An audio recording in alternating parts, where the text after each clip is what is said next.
TV tonight, where we are having our extended coverage on the death of former Prime Minister and ODM party leader, that is Raila Amolo Odinga. And we're now joined in studio by Mukhisa Kituyi, who is a former cabinet minister, a former MP, former presidential aspirant, and who worked with Raila Odinga, even including the Kibaki, the Grand Coalition government. Thank you for joining us on NTV tonight. Thank you. Kituyi, maybe begin by where were you when you heard about this, and what was your initial, reaction? No, I heard this in my working hours this morning at home. Yeah. And what was your initial reaction? I mean, no, of course, first of all, seeing it on social media, I thought it was just part of the tradition of Kenyans manufacturing deaths and hyper news. And in fact, I protested to a certain chat wall that somebody is being reckless with spreading unverified rumors before I checked with members of Raila's family and discovered that it was true. Yeah. All right. And what are some of your personal memories with Raila Odinga? You worked with him. You've been in this political space with him from decades ago. No, I have known Raila fairly closely in different phases. First, after he was released from detention, those were the years when we were just in the process of starting to form the Mageuzi predecessor to what people call the Young Turks. And then there were attempts to rearrest and detain him. And in that period, I hid Raila in my home for some time while we were trying to see how we could get him out. In fact, I remember the day we drove, my wife was driving a car with Raila disguised like an old woman with thick glasses in the back of the car with me. And our aim was to drive him into the basement of the American embassy to try to see if we could get admitted to be taken to the US as a refugee. They blocked us at the entrance into the American embassy basement. Which year was this? I think it was 1990 or 91. Okay. But because the cover had been blown, I couldn't take him back to my house. So together with Anyang Nyong'o and James Orengo, we took him to a new place, a friend who lived in Loresho, from where we eventually sprinted him out over the lake to Uganda on his way to Norway. Then we have been dealing politically since then, from that period through his stay in Norway. And when he came back, when we were continuing with work with, between the so-called Young Turks and Jaramogi and others for the second liberation. And he joined our ranks and worked together. It was particularly important mobilizing when Ford broke into two parties, Ford Asili and Ford Kenya. And he was a very, very practical, hands-on mobilizer in our group. Okay.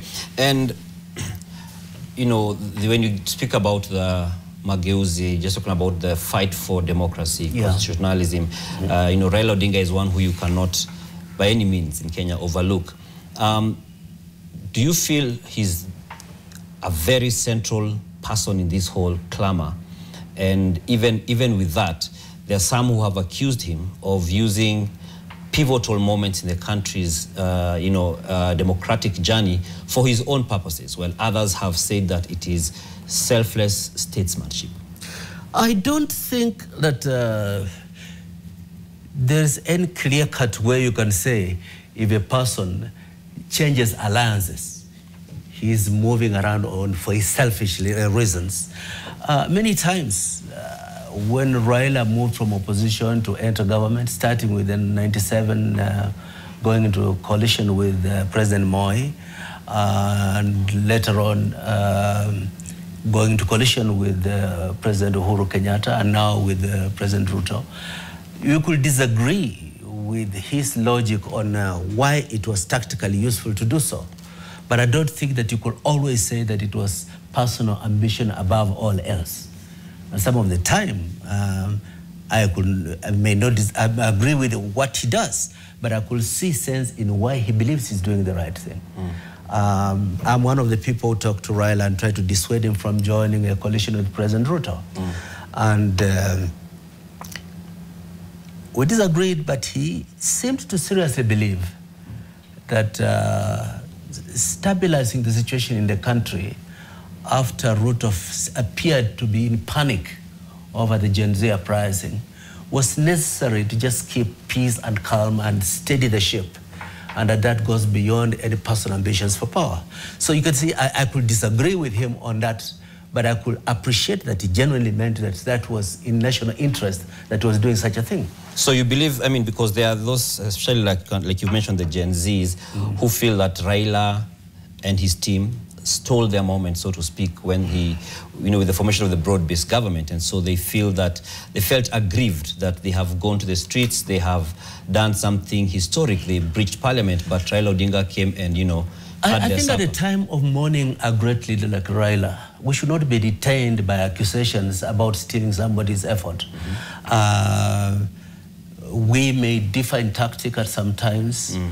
That should not crowd away the reality that Raila has made a stellar contribution to the democratic transition in this country, made a very phenomenal personal and family sacrifice and painful experiences for the general good. And the fruits of his labors are evident, enjoyed even by those who are opposed to the democratic revolution, democratic renewal that he stood for. I think at this moment, these are more important things than splitting and things about somebody stealing another person's momentum. I think there are lessons learned. Don't take anybody's support for granted. Know that people have different perceptions about what is the best interest of the country, and try to learn how can we coalesce better if we're trying to see a more progressive renewal of the nation's politics. Yeah. Okay, and so just in light of that, and in light of, when we talk about the broad-based government, the handshake, etc., and you look at just the whole journey that Raila Odinga has been on, a significant one, there are some who argue that he is the most consequential politician in Kenya's history thus far. Do you agree with that? I mean, there are different phases in which you measure people's consequential impact on national politics. Raila has shown staying power and resilience, perhaps more than any person apart from Daniel Arap Moi. But to say is the most consequential is a statement about your impact when you're in power. I assess much more Raila's impact when he was outside government than when he was inside government. Okay, and you did step down for him in the presidential race. Right. What was your rationale, and do you feel that you lost an opportunity? If we have a shared goal about defeating a political group, like we are united in our desire that Ruto should not become president of Kenya, you get to a point where you say, fielding many candidates defeats the purpose why we are trying to what we're struggling about. There are enough opportunities for many of us to have a role in government without all trying to become president. That's exactly the same thing that we're trying to do today as an opposition, uniting different persons with presidential ambitions. And between me and Raila was more than 10 years older than me. I said, I mean, if one has to step aside for another, it is easier that I do step aside for him. He had more resources for the campaign. He had established footprint across the country. He had been around for a long time. Had been out of the country for the better part of 10 years before the election. So I don't think that it was a missed opportunity. I tried to contribute to having a positive change in the nation's politics, and we saw Raila as a good vehicle for that movement. All right. And when you think about the life and times of Raila Odinga, what are some of the key lessons you think Kenya can learn from that? We saw earlier on Secretary General of KOTU, Francis Atoli, saying Raila's death should bring unity to Kenyans. That could be his view, but what do you feel are some of the key lessons that we need to learn from Raila's life and just his engagement across the board? Okay, one, that national struggles for democratic renewal are not driven by the faint-hearted. that in many ways we say ukombozi si lele mama. Lazima mwe tayari kujitolea kwa mstari wa mbele wa mapambano. Raila made sacrifices in a way that should be instructive to those who really want to have some positive renewal of their country. That you risk pain, you undergo pain, inconvenience, lost years, but you become resilient, you come back again, and you say that the goal is larger than my own comfort. That is a major lesson that many of us find inspired by Raila's life journey. And I think that's important for a lot of younger persons who want to get into public leadership. It is not a fair weather exercise. It has its turbulences, risks, but the cost is worth sustaining. Okay, and what would you say about Raila the Pan-Africanist? Because Raila had grown beyond Kenya. He was not just, you know, a Kenyan leader, both in terms of perception, in terms of influence, in terms of even some of the roles he played. What would you say about that? In the year 2000, I think it was, I was one of the guests of the Africa Union at a conference in Niamey. Were building towards a continental free trade area. And Raila Odinga was then the special representative on infrastructure for Africa Union. And I had a lengthy discussion with him. And I remember the passion he brought to the discussion about the great Inga Dam in DRC. How utilizing a unique hydroelectric potential on the largest river in Africa with an investment of $80 billion was going to be a game changer for the continent.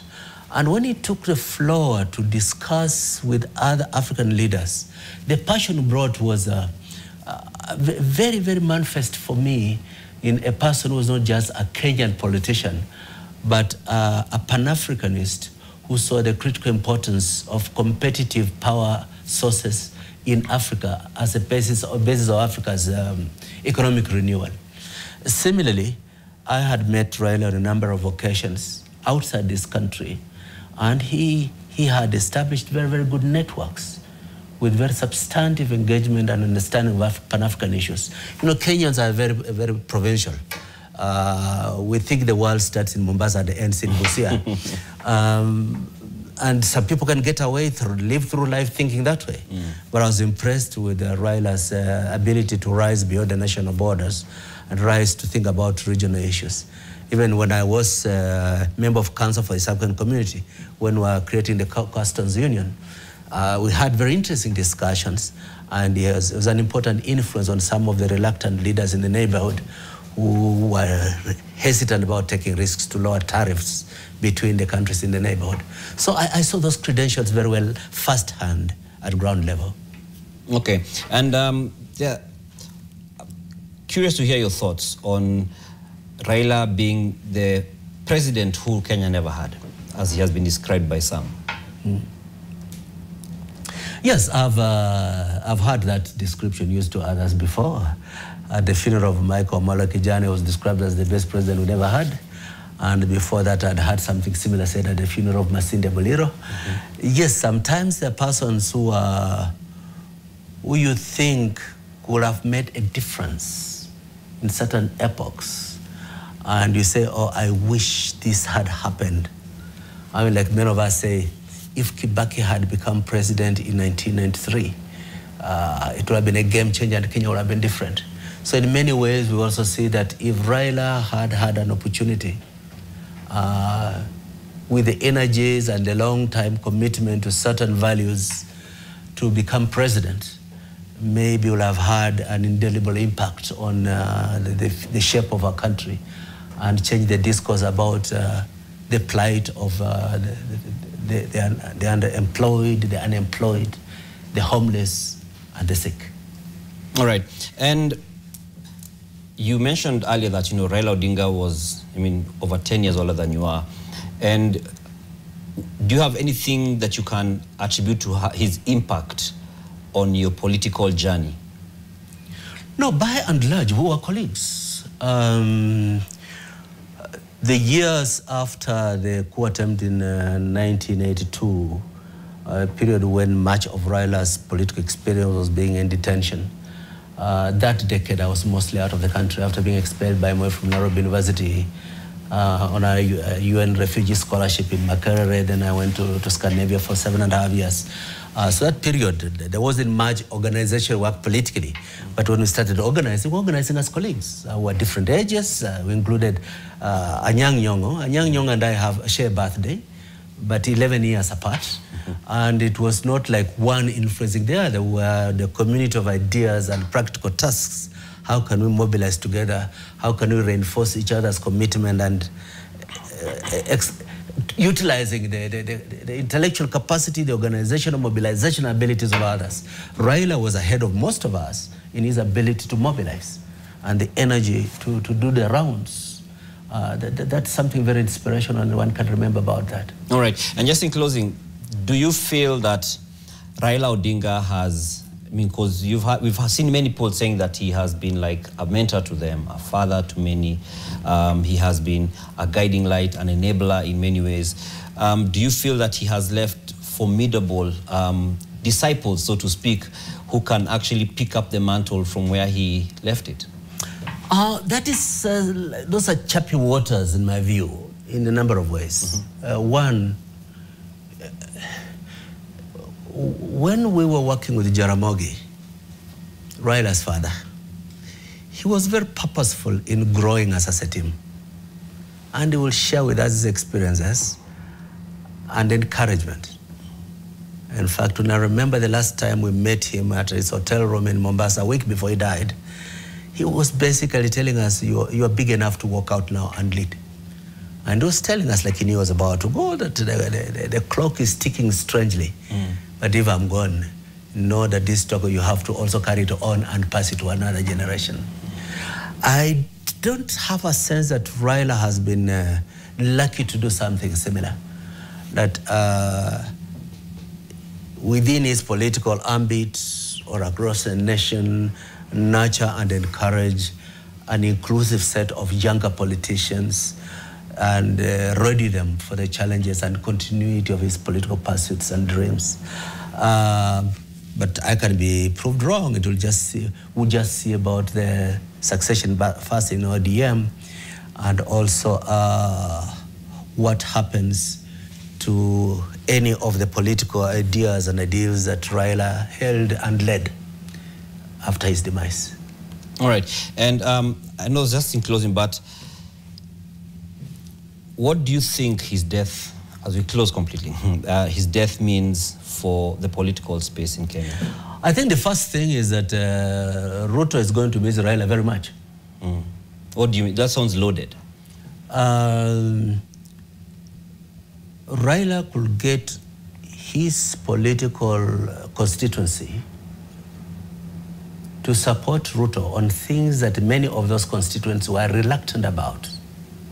I don't see any other of the persons in his party who will be able to deliver that kind of support.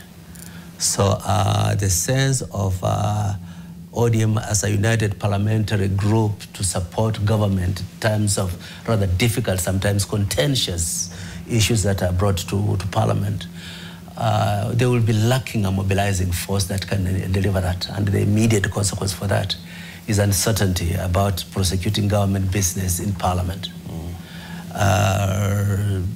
Similarly, he leaves a political party in a substantial disarray, with a certain group celebrating being close to power and others saying that this is not who we are, we historically have been.